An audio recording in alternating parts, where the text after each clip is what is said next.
brake pads. Kalokan to. Versa. Tapos ano yung isa? Ganon din ba yun? Natanggal ko na agad eh. Ano nga pala to? Shadow Sabre.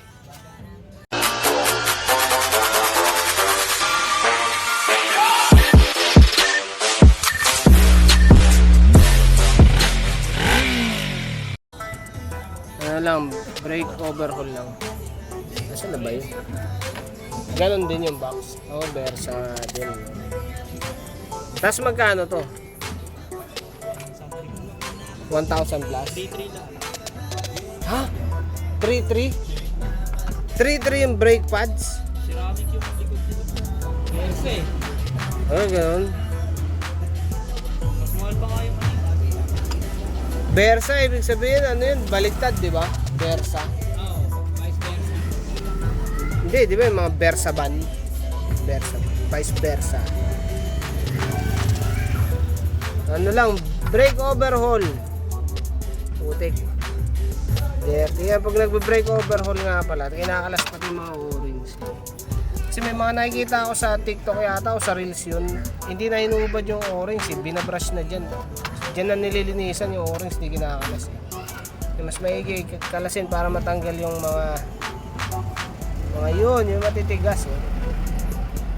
Para mailapat ulit ng maayos yung goma. Yung sumisikip eh. Naninikit kasi ito eh. Ginawa ano eh. Kinain na yung rotor eh. Wala makikita dito. Kinain yung rotor. So, ano lang na panglinis dito, tubig tsaka sabon lang. Pero kailangan kalasin lahat.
Goodies na.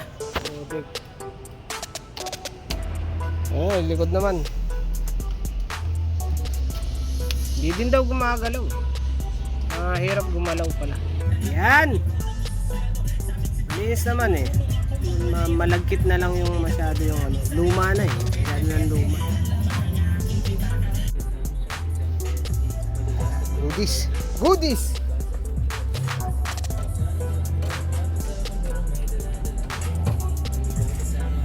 Hindi makita.